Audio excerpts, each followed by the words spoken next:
Good morning सभी को। कैसे हैं आप लोग? चलिए अच्छे होंगे। हम लोग देख रहे हैं ट्रांसफार्मर, और ट्रांसफार्मर में हम लोगों ने उसके कनेक्शंस को star delta connection, star star connection, delta star connection, ये सब सभी हम लोग देख चुके थे। और उसका कहाँ कहाँ उपयोग होता है, किसको हाई पावर हाई वोल्टेज में यूज करते हैं, किसको लो वोल्टेज हाई पावर के लिए करते हैं, इन सभी को हम लोगों ने देख लिया था। आज हम लोग देखेंगे पैरेलल ऑपरेशन ऑफ ट्रांसफार्मर। ये पैरेलल ऑपरेशन ऑफ ट्रांसफार्मर होता क्या है? पैरेलल ऑपरेशन ऑफ ट्रांसफार्मर, ये दो ट्रांसफार्मर को जोड़ के एक साथ चलाया जाता है, उसी को हम लोग कहते हैं पैरेलल ऑपरेशन ऑफ ट्रांसफार्मर। जैसे आप देखे होंगे कि जो हम लोगों का कोई फंक्शन होता है उसमें कई जनरेटर्स को जोड़ करके एक साथ चलाया जाता है। वो इसलिए किया जाता है ताकि एक जनरेटर अगर ख़राब हो जाए या कुछ तकनीकी खराबी हो जाए तो दूसरा जनरेटर उस लोड को संभाले, तब तक हम उसको ठीक कर सकते हैं। या ज़्यादा लोड हो जाए तो वो लोड शेयरिंग का कार्य करता है। सेम उसी प्रकार जो पैरेलल ऑपरेशन में ट्रांसफार्मर चलाते हैं वो एक दूसरे का लोड शेयरिंग करता है। ज़्यादा लोड हो जाने पर लोड का बंटवारा हो जाता है, दोनों ट्रांसफार्मर में लोड आ जाता है। और बाय द वे एक ट्रांसफार्मर खराब हो जाता है तो दूसरा ट्रांसफार्मर कार्य करता है, और फिर चूँकि बिना बाधित के हम उसको जो है फिर से दूसरा ट्रांसफार्मर को ठीक करके लगा सकते हैं। तो यही है पैरेलल ऑपरेशन ऑफ ट्रांसफार्मर। जैसे कोई दो वायर गया हुआ है, ठीक है, ये फेज हो गया, ये न्यूट्रल हो गया। हम लोग यहाँ ट्रांसफार्मर लगाए हैं,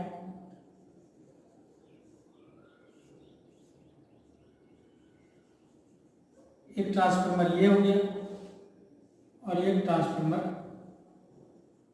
ये हो गया, ठीक है। ये तो इनपुट रहेगा, ये प्राइमरी बाइंडिंग रहेगा, इसका ये प्राइमरी बाइंडिंग रहेगा, ये सेकेंडरी बाइंडिंग, इसका ये सेकेंडरी बाइंडिंग। तो होता क्या है, इस दोनों को पैरेलल में चलाने के लिए ये टर्मिनल इसमें जोड़े हैं, तो ये भी टर्मिनल यहाँ आके इससे जुड़ता है, ठीक है। इससे जुड़ के एक वायर में गया। दूसरा वायर जो होगा, दूसरा वायर जो जुड़ेगा,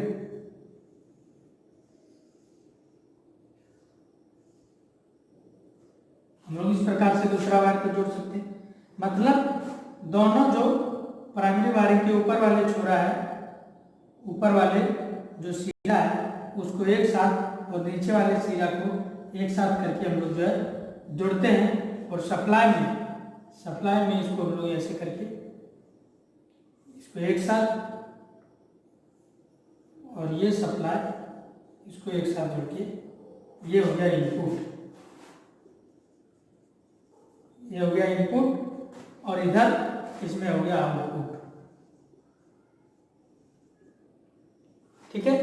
यानी कि दो ट्रांसफार्मर को क्या किए, दो ट्रांसफार्मर को हम लोग पैरेलल में जोड़े, ठीक है। ये तो साधारण है, आप इस प्रकार से भी देख सकते हैं, इस प्रकार से भी देख सकते हैं।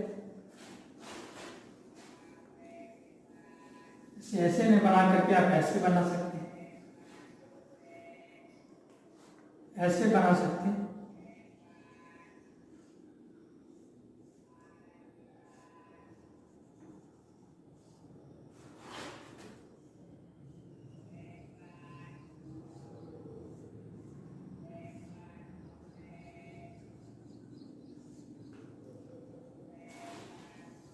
ये हो गया इनपुट प्राइमरी वाइंडिंग।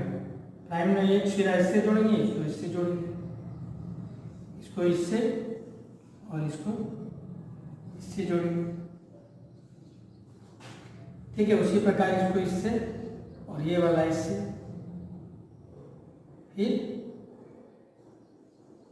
ये इससे और ये इससे। इस प्रकार जो कनेक्शन होगा वो पैरेलल ऑपरेशन ऑफ ट्रांसफार्मर होगा। क्या होगा? पैरेलल ऑपरेशन ऑफ ट्रांसफार्मर होगा। ये और ये दोनों ट्रांसफार्मर पैरेलल चल रहा है, मैंने इनपुट यहाँ से दोनों में आ रहा है और आउटपुट भी दोनों से जा रहा है। इस क्रम में क्या हुआ कि एक ट्रांसफार्मर खराब हो गया तो आप इसको हटा भी लेंगे, ये ट्रांसफार्मर हटा भी लेंगे तो पर भी इससे क्या होगा, इससे सप्लाई जाते रहेगा। ठीक है, वो कार्य बाधित नहीं होगा, काम चालू रहेगा। लोड थोड़ा कम करना पड़ेगा लेकिन जो है वो कार्य क्या होगा, चलते रहेगा। तो इसी को जब इस प्रकार से हम लोग जब चलाते हैं तो इसी को कहते हैं पैरेलल ऑपरेशन ऑफ ट्रांसफार्मर। तो इसमें क्या क्या होना चाहिए, क्या होना चाहिए इसका पैरेलल ऑपरेशन के लिए, मतलब कंडीशन क्या होना चाहिए? तो इसका कंडीशन होना चाहिए कि ये जो फेज वाला वायर है दोनों फेज में जुड़ेगा। ठीक है, फेज सीक्वेंस इसका जो है समान होना चाहिए, फेज सीक्वेंस समान होना चाहिए। पहला फेज सीक्वेंस, फेज सीक्वेंस बराबर होना चाहिए। दूसरा बात, उसका वोल्टेज बराबर होना चाहिए। ठीक है, आउटपुट और इनपुट दोनों वोल्टेज क्या होगा, बराबर होगा। तीसरा, इसकी फ्रीक्वेंसी बराबर होना चाहिए।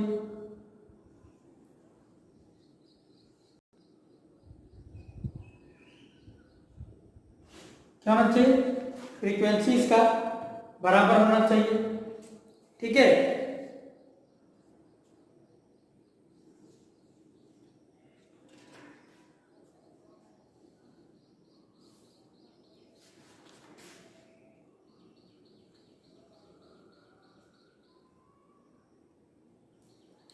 ये चीज है, ये कंडीशन है कि फेज सीक्वेंस समान हो, वोल्टेज समान हो और फ्रीक्वेंसी समान हो तो भी हम उसको पैरेलल में जोड़ सकते हैं। अगर वोल्टेज समान ना हो तो भी हम लोग उसको पैरेलल में नहीं जोड़ सकते हैं, और अगर फ्रीक्वेंसी समान ना हो ट्रांसफार्मर का तो भी हम लोग उसको नहीं जोड़ सकते हैं, नहीं तो शॉर्ट सर्किट हो जाएगा। तो ये पैरेलल ऑपरेशन क्यों किया जाता है? पैरेलल ऑपरेशन इसलिए किया जाता है ताकि लोड को शेयरिंग किया जा सके, अधिक लोड को सहा जा सके, और एक ट्रांसफार्मर कार्य करना बंद कर दे तो दूसरा उस काम को संभाले रखे, कार्य को बाधित ना हो। इसलिए ट्रांसफार्मर को हम लोग जो है पैरेलल क्रम में चलाते हैं। ठीक है, यहाँ तक समझ में आएगा?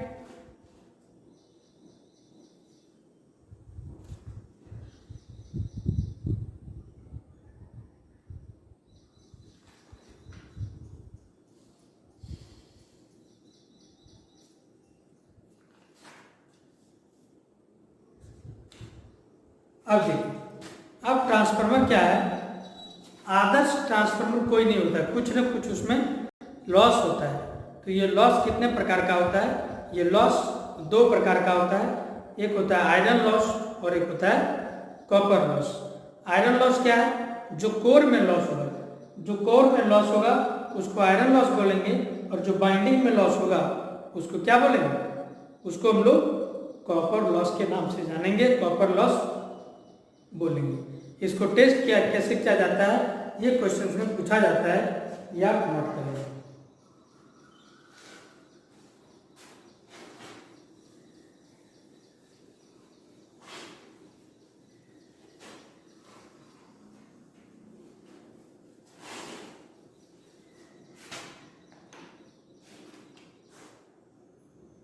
दूसरा, लॉस ऑफ ट्रांसफार्मर।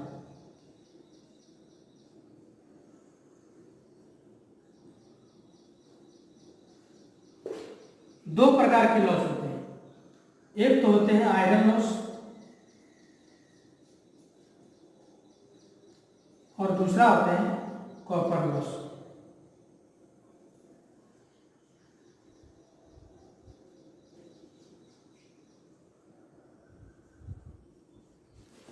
क्या क्या लॉस होता है?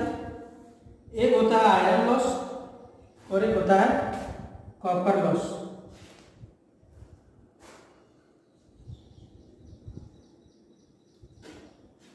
ठीक है। जो आयरन लॉस है उसको हम लोग नो लोड लॉस भी बोलते हैं, इसको नो लोड लॉस, और इसको फुल लोड लॉस बोलते हैं।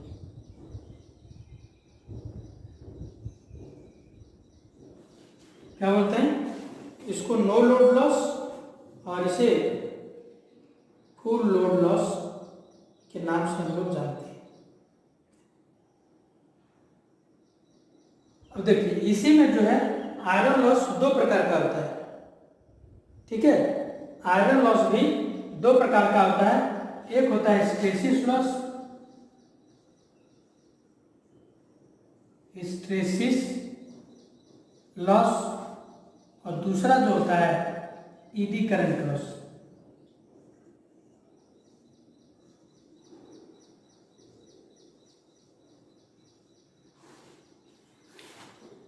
स्ट्रेसिस लॉस क्या है, हम आपको मैग्नेटिक चैप्टर में बता चुके हैं, मैग्नेटिक जो इंडक्शन था उसमें बता चुके हैं कि स्ट्रेसिस लॉस और ईडी करंट लॉस क्या होता है।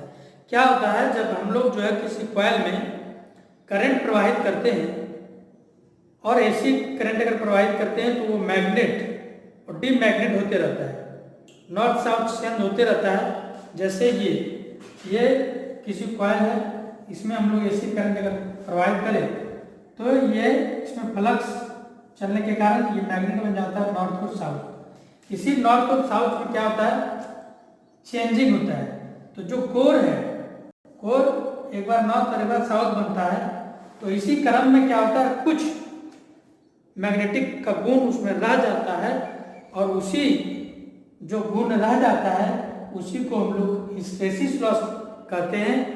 और ईडी करंट लॉस, ये फ्लक्स चलने के कारण जो करंट जो लॉस हुआ उसको हम लोग ईडी करंट लॉस कहते हैं। वो हम एसी थ्योरी में अच्छी तरीके से आपको बता चुके हैं। कॉपर लॉस क्या है, उस बाइंडिंग के कारण, बाइंडिंग के रेजिस्टेंस के कारण जो लॉस हुआ उसी को हम लोग क्या बोलेंगे, उसी को बोलेंगे कॉपर लॉस। इसी को टेस्ट करने के लिए एक शॉर्ट सर्किट परीक्षण किया जाता है और एक ओपन सर्किट परीक्षण किया जाता है। दो परीक्षण किया जाता है, एक को बोलते हैं शॉर्ट सर्किट परीक्षण, एक को बोलेंगे ओपन सर्किट। ओपन सर्किट परीक्षण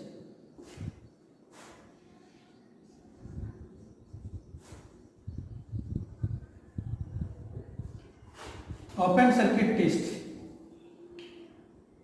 और दूसरा जो होगा वो शॉर्ट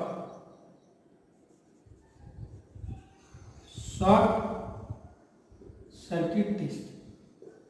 ये सिर्फ आप याद रखेंगे, या आगे और अच्छी तरीके से आपको समझाएंगे आगे, लेकिन अभी आप फिलहाल इतना याद रखेंगे कि ओपन सर्किट टेस्ट जो करते हैं वो आयरन लॉस ज्ञात करने के लिए, आयरन लॉस ज्ञात करने के लिए, और शॉर्ट सर्किट टेस्ट जो किया जाता है वो कॉपर लॉस के लिए। ठीक है। आयरन लॉस मतलब इसकी सेकेंडरी बाइंडिंग को हम लोग ओपन रखेंगे। सेकेंडरी बाइंडिंग को ओपन रखेंगे, जैसे ये कोई ट्रांसफार्मर है, ठीक है। जब इसकी सेकेंडरी बाइंडिंग को ओपन रखा जाता है तो उसको ओपन सर्किट टेस्ट बोलते हैं। और इस टेस्ट में जो ऊर्जा खपत होगी, जो लॉस होगा, वो ही लॉस जो होगा आयरन लॉस होगा। यानी कि क्वेश्चंस में यही पूछा जाता है कि ओपन सर्किट टेस्ट किसके लिए हम लोग टेस्ट करते हैं। तो ओपन सर्किट टेस्ट हम लोग जो है आयरन लॉस के लिए करते हैं। और शॉर्ट सर्किट टेस्ट, इसी को अगर सेकेंडरी बाइंडिंग को हम लोग शॉर्ट कर देंगे और इसमें जो लॉस होगा उसी को शॉर्ट सर्किट टेस्ट कहेंगे, और जो लॉस होगा उसको हम लोग कॉपर लॉस कहेंगे। तो ये था आपका जो है ओपन सर्किट और शॉर्ट सर्किट। इसको विस्तार से आगे बताएंगे आपको, लेकिन फिलहाल एग्जाम की दृष्टि से आप याद रखेंगे कि ओपन सर्किट टेस्ट किसके लिए टेस्ट किया जाता है। ओपन सर्किट टेस्ट जो है आयरन लॉस के लिए, और शॉर्ट सर्किट टेस्ट हम लोग जो है कॉपर लॉस के लिए करते हैं। समझे कि नहीं समझे? तो अभी क्या क्या समझे एक बार फिर रिवाइज करते हैं हम लोग। सबसे पहले हम लोग पढ़े parallel operation of transformer. Parallel operation of transformer हम लोग उसमें ये पढ़े कि ट्रांसफार्मर को पैरेलल क्यों किया जाता है और किस लिए किया जाता है। तो पैरेलल और उसकी कंडीशन क्या है। तो पैरेलल ऑपरेशन इसलिए किया जाता है ताकि लोड को शेयरिंग किया जा सके, ज़्यादा लोड को सहन किया जा सके, और अगर बाय द वे कभी जो एक ट्रांसफार्मर खराब हो जाए तो उसे फिर बदला जा सके बिना कार्य बाधित किए हुए। नेक्स्ट उसमें जो कंडीशन था कि 3 कंडीशन उसमें फुलफिल होना चाहिए। ऐसे तो 4 कंडीशन है। पहला कि उसमें फेज सीक्वेंस बराबर होना चाहिए, फेज को फेज के साथ, न्यूट्रल को न्यूट्रल के साथ, ये फेज सीक्वेंस है, सेम होना चाहिए। दूसरा कंडीशन है उसका वोल्टेज रेटिंग सेम होना चाहिए, वोल्टेज उसका रेशियो समान होना चाहिए। ये नहीं कि एक ट्रांसफार्मर 220 वोल्ट तो दूसरा 440 वोल्ट दे रहा है, ऐसे नहीं। जितना वोल्टेज का अनुपात पहला ट्रांसफार्मर को होगा दूसरा का भी उतना ही होगा। नेक्स्ट है उसकी फ्रीक्वेंसी, जैसे पहला ट्रांसफार्मर का फ्रीक्वेंसी 50 Hz है तो दूसरा का भी फ्रीक्वेंसी 50 Hz होना चाहिए, ठीक है। उसके बाद इम्पीडेंस, कोयल का इम्पीडेंस का अनुपात समान होना चाहिए। इम्पीडेंस एक प्रकार का रेजिस्टेंस होता है जो हम आपको एसी थ्योरी में भी बता चुके हैं कि क्या कैपेसिटेंस है, क्या रेजिस्टेंस है और क्या इंडक्टेंस है, उसमें आपको बताया गया है। नेक्स्ट है ट्रांसफार्मर में 2 प्रकार के लॉस होता है, एक होता है आयरन लॉस और दूसरा होता है कॉपर लॉस। आयरन लॉस को कांस्टेंट लॉस कहा जाता है और इसी कांस्टेंट लॉस 2 प्रकार के लॉस होते हैं। एक को बोलते हैं हम लोग हिस्टैरिसीस लॉस, दूसरे को बोलते हैं eddy current loss. Hysteresis loss और ईडी करंट लॉस मैग्नेटिक वाले चैप्टर में हम अच्छी तरीके से बताए हुए हैं, आप प्ले लिस्ट में जाएंगे और वहाँ से आप देख लेंगे। नेक्स्ट है कॉपर लॉस, जिसे वेरिएबल लॉस के नाम से भी जानते हैं, यानी कि इसमें कॉपर बाइंडिंग में रेजिस्टेंस के कारण जो लॉस होगा उसी को हम लोग कॉपर लॉस के नाम से जानेंगे। कॉपर ओपन, एक होता है ओपन सर्किट टेस्ट, दूसरा होता है short circuit test. Open circuit test जो हम लोग करते हैं वो आयरन लॉस को ज्ञात करने के लिए करते हैं और शॉर्ट सर्किट टेस्ट हम लोग आयरन लॉस को ज्ञात करने के लिए करते हैं। तो ये था ट्रांसफार्मर और उनके जो है ऑपरेशंस, क्या नाम है, क्या काम है, ये सब सारा आप रिवाइज कर लेंगे। आगे जो कुछ छूटा हुआ है उन सभी को हम लोग जो है क्लास में पढ़ेंगे, कुछ क्लास के लिए भी छोड़ना चाहिए। चलिए आज इतना ही, मिलते हैं अगली क्लास में।